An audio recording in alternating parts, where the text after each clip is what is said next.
A primeira chave que abre portas é a fé. Declare comigo: a fé abre portas. Eu lembro de uma mulher que participou em uma igreja que eu fiz parte alguns anos atrás do curso de pais grávidos, e até aí tudo normal. O que não era normal era o fato dela ser estéril. Palavras de sabedoria. Um dia a gente descobriu que ela era estéril e ela estava fazendo curso de pais grávidos. E alguém perguntou: mas por que você está fazendo curso se você ainda não pode gerar? Ela falou: porque eu creio que Deus vai fazer um milagre, então preciso me preparar para quando o milagre chegar. Alguém que começa a pensar no nome de um bebê mesmo sem poder engravidar é alguém que declarou que confia mais numa promessa do que em um diagnóstico, confia mais em uma palavra do que em algum ruído, meu irmão, porque todo mover sobrenatural de Deus é uma resposta dos céus a uma falta da terra. Alguém está comigo, pelo amor de Deus? Diga amém. A fé abre portas. O mar se abriu não porque o cajado de Moisés tinha algo especial, mas porque ele creu que o que Deus tinha falado era suficiente para que Deus fizesse o que disse que ia fazer. Então ele pega um pedaço de madeira e o pedaço de madeira abre o mar. Jesus precisa pagar impostos, então ele fala para Pedro pescar, e quando o peixe chega até eles, da boca deles saiu uma moeda de ouro. Pedro só precisou fazer o que sabia fazer. Jesus fez aquilo que só Deus pode fazer. Várias vezes a gente vê milagres sendo uma expressão dos céus a partir de algo natural e simples da terra. Clama a mim e responder-te-ei. Um homem clamar é algo simples, Deus responder, não. Você tem noção que o Deus que fez todas as coisas responde ao seu clamor? O Deus que chama as estrelas pelo nome, todas elas são enfileiradas. O Deus que fez todas as coisas, estabeleceu os fundamentos da terra, chama você pelo nome, ouve a sua oração, visita a sua família, tem promessas para você, habita dentro de você.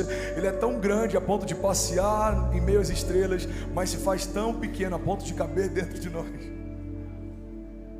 Então ele pega Pedro e, com a habilidade natural que ele tinha, faz o sobrenatural acontecer. Ele pega Moisés e, com um cajado, algo tão simples e natural que ele tinha, ele faz o sobrenatural acontecer. Ele pega Davi com 5 pedrinhas e faz o sobrenatural acontecer. Irmão, uma pedra daquela nas mãos de qualquer um era só uma pedra, mas debaixo de uma palavra de Deus derrubou um gigante que amedrontou todo um exército. Você percebe que é mais fácil tocar o mar do que fazê-lo abrir. Você percebe que é mais fácil pegar um peixe do que fazer uma moeda de ouro brotar da boca dele. Você percebe que é mais fácil separar algumas pedrinhas do que derrubar um gigante. O que Deus está falando para nós todo o tempo é: filho, faz o fácil, deixa que o impossível eu faço. Levante suas mãos, declare isso, diga: nesse ano eu vou fazer o fácil. Diga: o impossível Deus faz. A fé abre portas. A fé abre portas de milagres, a fé abre portas de provisão, a fé abre portas de honra. Você precisa de fé para acessar o que Deus tem para você. A Bíblia diz que sem fé é impossível agradar a Deus, porque precisamos crer que Ele existe.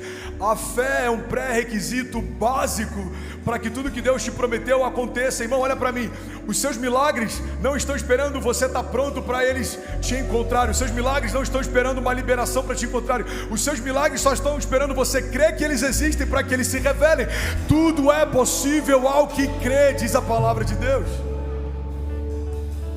Se você crê que esse ano é um ano de romper, você vai viver romper. Se você crê que esse ano é um ano de milagres, você vai viver milagres. Se você crê que esse é um ano de portas abertas, você vai viver portas abertas. Agora, se você não crê em nada, nada vai acontecer. Você precisa crer e não duvidar. Você precisa se levantar e profetizar. Alguém pode levantar suas mãos, pelo amor de Deus, e declarar com autoridade? Diga: eu declaro. Diga: eu declaro. Eu profetizo. 2023 é o ano do maior romper da minha história, em nome de Jesus. Alguém pode celebrar essa palavra? Aleluia!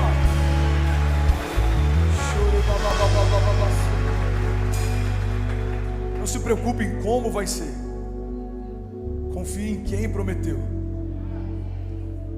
Esquece o como, se agarra ao quem.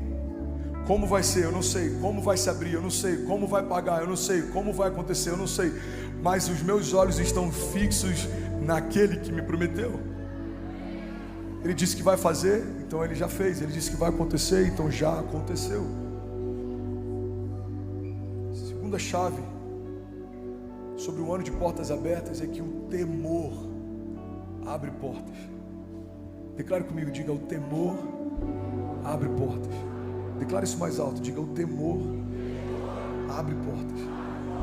Salmos 128:1 diz: como é feliz o homem que teme ao Senhor, aquele que anda em seus caminhos. Você comerá do fruto do seu trabalho e será feliz e próspero. A sua mulher será como uma videira frutífera na sua casa, e os seus filhos serão como brotos de oliveira ao redor da sua mesa. Assim será abençoado o homem que teme ao Senhor. Você percebe que várias promessas liberadas sobre o homem que teme ao Senhor, elas são uma consequência a um posicionamento. Aquele que teme será feliz e próspero em tudo que fizer. Aquele que teme verá a fidelidade do Senhor em volta da sua mesa. Aquele que teme terá os seus filhos sempre perto de si. Aquele que teme ao Senhor verá a bondade de Deus em tudo que fizer, em todo o tempo. Você vai viver a bondade de Deus em todo o tempo. Deixa eu liberar isso sobre você. Eu declaro em nome de Jesus a bondade de Deus, a fidelidade de Deus, constrangendo você em amor em todo o tempo. Eu declaro um tempo de temor, a voz de Deus falando mais alto do que todos os ruídos ao nosso redor, a opinião de Deus tendo mais acesso e espaço dentro de nós do que qualquer opinião ao nosso redor, a vontade de Deus guiando a gente mais do que qualquer vontade que a gente carregue. Os planos dele, nós já entendemos, são melhores que os nossos. Os caminhos dele são maiores que os nossos. Declare com autoridade, diga: eu creio que o temor abre portas. A gente olha para a história de Davi. Davi não é um homem que nunca pecou. Pelo contrário, um dos pecados que Davi cometeu, que trouxe tanta desonra para sua casa, eu acredito que talvez 99% de quem está nesse auditório não faria o que ele fez. Porque Davi não só desejou a mulher de alguém, ele matou alguém para ter a sua mulher. Ele coloca alguém na linha de frente de um campo de batalha para que fosse morto e para que pudesse ter a mulher que era sua.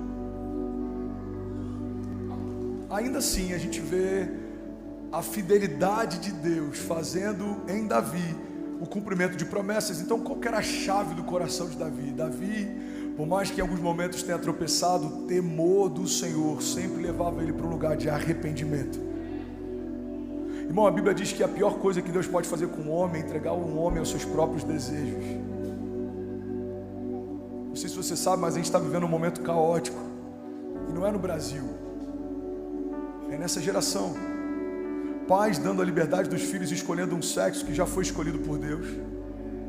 Pais dando para os seus filhos nomes neutros, para que os seus filhos possam escolher a identidade que têm, mesmo já tendo sido escolhida no ventre, antes deles nascerem. O exame de ultrassom faz você saber qual é o sexo do bebê, mas o sexo já foi definido. Tem inclusive agora engenharia genética para que você possa escolher o sexo, a cor.